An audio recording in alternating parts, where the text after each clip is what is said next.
अल्लाह उल्लाह कहन नहीं देना, एक भी मुल्ला रहने नहीं देना, अल्लाह उल्लाह कहन नहीं देना, एक भी मुल्ला रहने नहीं देना। देश के गद्दारों को, गोली मारो साले को, देश के गद्दारों को। तलवार से अगर हमारी गर्दन भी अलग कर दोगे, जिस्म में अगर जान बाकी रहेगी तो अल्लाह अल्लाह पुकारते रहेंगे।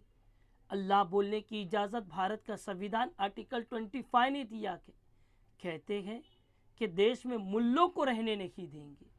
अरे जिनको तुम मुल्ले कहते हो ना, उनके उलमा ने अंग्रेज़ों के खिलाफ तकरीरें की, अदालत में पेश किया गया। जज ने कहा अंग्रेज़ों के खिलाफ तुमने तकरीर किया कि उसकी क्या सज़ा आपको पता के?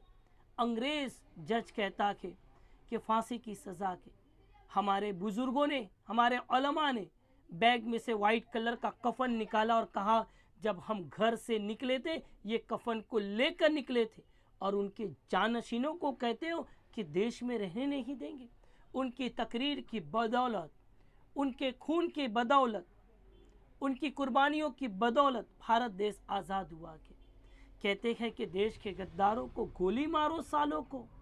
अनुराग ठाकुर जी, पहली मर्तबा आपने कहा था तुम्हारी बंदूक की गोलियां खत्म हो जाएगी, तुम्हारी सरकार की बंदूक की गोलियां खत्म हो जाएगी, मुसलमानों का, ईमान वालों का सीना खत्म नहीं होने वाला के।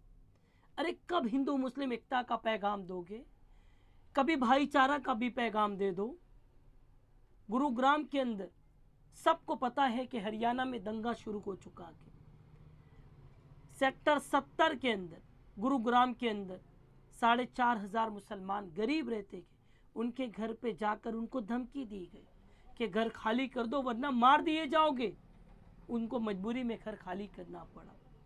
अरे कभी तो हिंदू मुस्लिम एकता की बात करो, कभी तो भाईचारा का पैगाम दो।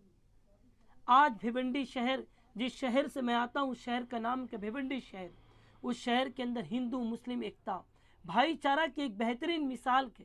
कैसी मिसाल मैं आपको बताता हूँ। टोरेंट पावर कंपनी के खिलाफ हिंदू और मुसलमान एहतजाज कर रहे थे।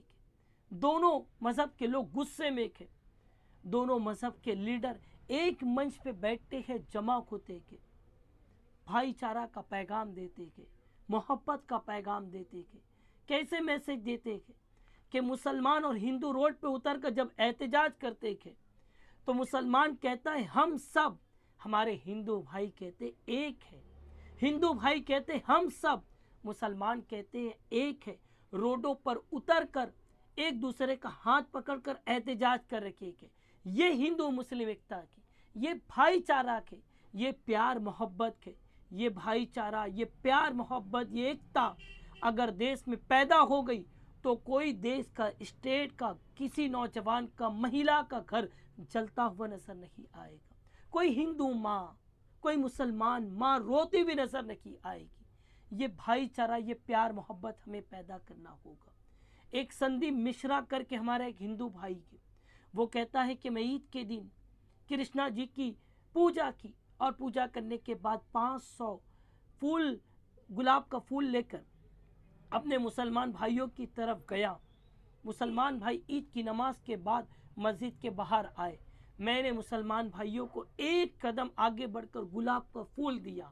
मुसलमान मेरी तरफ 10 कदम आगे बढ़े गए। ये प्यार मोहब्बत, ये हिंदू मुस्लिम एकता हमें देश में पैदा करना होगा तो हमारा देश जलता हुआ नजर नहीं आएगा। नफरतें खत्म हो जाएगी, प्यार मोहब्बत अमन देश में कायम होगा और देश पूरी दुनिया में सुपर पावर मुल्क रहेगा।